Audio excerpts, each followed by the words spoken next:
Shalom, líder de célula. Estamos estudando a cultura da nossa igreja. Cultura é o conjunto de hábitos, crenças, valores e comportamentos que definem a igreja. E no 16º parágrafo da nossa cultura, lemos que acreditamos no batismo nas águas após ter recebido Jesus, Cristo, por Salvador e Senhor, como ato de confissão de fé que dá o direito de tornar-se discípulo em nossa igreja. Então Jesus nos deixou a ordenança de batizar os novos discípulos. E o batismo é um ato público de assumir uma aliança com Deus. É uma expressão externa do ato interno de receber a Jesus. E é a porta de entrada para se tornar parte da igreja, membro da família de Deus. Nós praticamos o batismo por imersão, que é mergulhando a pessoa toda na água, porque é assim que era feito na época da Bíblia. Batizamos em nome do Pai, do Filho e do Espírito Santo, mediante a confissão pública de que a pessoa se arrepende dos pecados, crê na morte e ressurreição de Jesus para perdoar os seus pecados e o recebe como seu único e suficiente Salvador. Existem outras formas de batismo, como aspersão, só jogar água na pessoa, e também que não é em nome do Pai, do Filho e do Espírito Santo, só em nome de Jesus. Nós sabemos que o que realmente está correto é a pessoa entregar a sua vida a Jesus, crer, se arrepender e ser batizado, tá? Respeitamos então essas outras formas de batismo, porém não as praticamos, né? No 17º parágrafo da nossa cultura, lemos que praticamos, melhor dizendo, a cerimônia da ceia como ato de comunhão com Jesus e com a igreja subsequente, ou seja, posterior ao batismo. Então, ao celebrar o tradicional ato de comer o pão e beber o vinho com os seus discípulos por ocasião da Páscoa, Jesus deu um novo significado a esse ato, tornando uma expressão de reafirmação da aliança assumida no batismo. Então nós costumamos celebrar na nossa igreja a Santa Ceia regularmente, uma vez por mês, nos nossos cultos, e também extraordinariamente em outros momentos, né? E nós servimos um pedaço de pão e um copinho do suco de uva, evitamos o vinho, né, usamos o suco de uva para evitarmos problemas para aqueles que sofrem com o alcoolismo. Então comemos juntos após a consagração em oração. Devem participar da ceia aqueles que já são batizados, pois a ceia é um ato de reafirmação, de renovação da aliança que já foi estabelecida no batismo. Tá? No 18º parágrafo da nossa cultura, lemos que não batizamos crianças pequenas, pois batismo é de arrependimento e fé.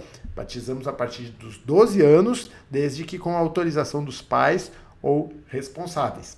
Então nós discordamos da ideia de que a criança precisa ser batizada porque herda o pecado original devido à relação dos pais que a geraram. Tá? Sendo que o batismo é um ato de arrependimento e fé, deve ser feito mediante a plena consciência e compreensão baseado na decisão pessoal de quem está se batizando. Ou seja, não pode ser um bebezinho que não entende o que está fazendo. Então, o ato bíblico que os pais devem fazer para as crianças pequenas não é o batismo, é a consagração. E aí no 19º parágrafo da nossa cultura, lemos que consagramos os recém-nascidos como forma de gratidão e entrega da criança a Deus por parte dos pais ou responsáveis. Baseado na Bíblia, quando os pais ou responsáveis trazem as crianças para consagrar, dedicamos um momento de oração e palavras proféticas no culto, agradecendo a Deus por ter concedido o nascimento da criança e consagrando toda a vida dela à vontade de Deus e também buscando a sabedoria de Deus para a condução dessa criança, né? E para que uma criança seja consagrada na nossa igreja, não é uma obrigação que os pais sejam membros da igreja. Tá? Entendemos que esse é um momento profético que deve ser oportunizado a todos que desejarem. E, inclusive, uma parte muito interessante aqui, sempre que alguém é convidado para ser padrinho em um batismo católico, eu oriento a tomarem a seguinte atitude, tá? Os seguintes passos. Primeiro, demonstrar a gratidão e honra pelo convite. Não é dizer, eu não posso porque eu não acredito. Não, é demonstrar, eu estou grato, eu estou honrado por esse convite. Segundo, dizer que deseja muito ser o dindo da criança, ser o testemunha, ser o padrinho, enfim, o termo que for usar, da criança.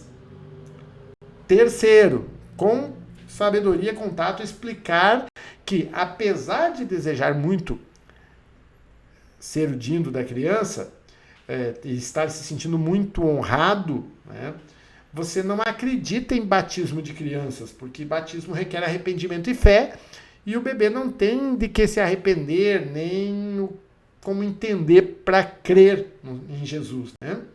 Então, explicar que seria uma agressão contra a sua consciência participar de uma cerimônia que vai contra a sua fé, contra aquilo que você acredita. Pedir perdão por isso, né? No caso, pedir compreensão por isso, mas então dizer que, mesmo assim, você quer e faz questão de ser dindo da criança. E então, convidá-los para apresentarem a criança em consagração em um dos nossos cultos, onde você então vai ser testemunha, né? E explicar para a pessoa que esse ato não coloca ela em nenhum tipo de compromisso com a nossa igreja e que também não vai contra a fé dela, a fé católica dela, tá? E que assim ela vai ficar livre para convidar outra pessoa para ser testemunha do batismo católico, mas você vai ser dindo daquela criança e vai honrar dessa forma o convite e vai se sentir honrado, tá? Essa é uma estratégia que tem dado muito certo para resolver essa questão, né, para não criar nenhuma animosidade familiar ou entre amigos, e também oportuniza as pessoas a virem participar do culto, conhecer a nossa igreja, né? Então assim encerramos mais um vídeo, Deus abençoe, até o próximo vídeo.